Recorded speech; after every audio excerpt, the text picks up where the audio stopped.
on December 15th. The 8th Amendment was written into the Constitution. It reads, "Excessive bail shall not be required, nor excessive fines imposed, nor cruel and unusual punishments inflicted." This amendment prohibits the federal government from imposing unduly harsh penalties on criminal defendants, either as the price for obtaining pre-trial release or as punishment for crime after conviction. The last part of the amendment was and is controversial. We run into questions such as these. What does it mean for a punishment to be cruel and unusual?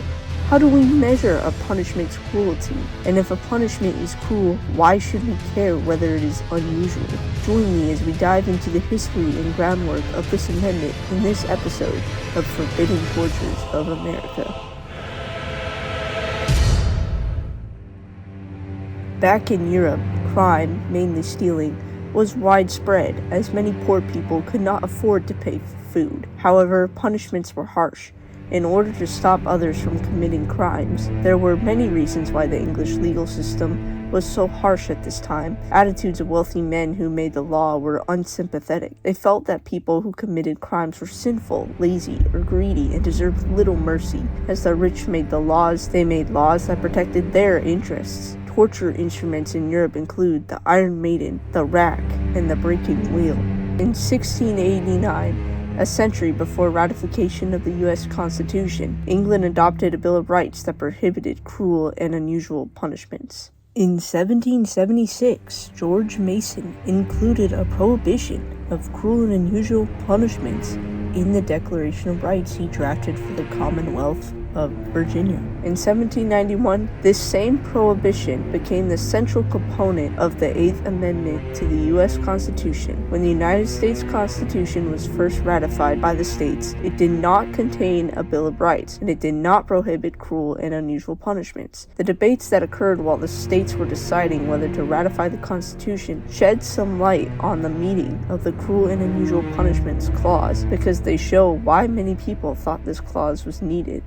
Patrick Henry asserted, Congress may introduce the practice of France, Spain, and Germany of torturing to extort a confession of the crime. They will tell you that there is such a necessity of strengthening the arm of the government that they must extort confession by torture in order to punish with still more relentless severity. We are then lost and undone.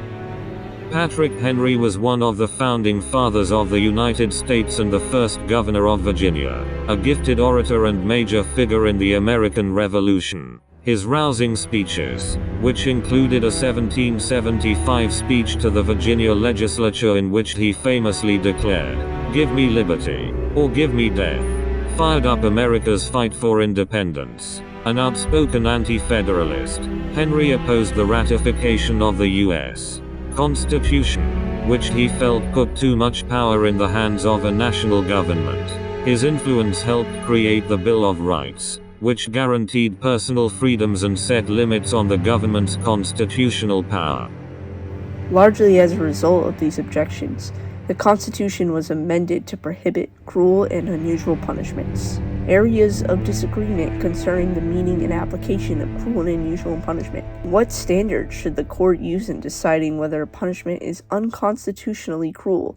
Should it look to the standards of 1791 when the 8th Amendment was adopted? Should it look to contemporary public opinion? Should it exercise its own moral judgment, irrespective of whether it is supported by societal consensus?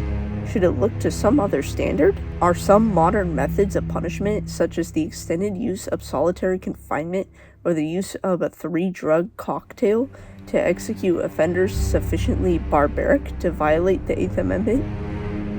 If you would like to head deeper into the origins of cruel and unusual punishments, watch our full series on Netflix.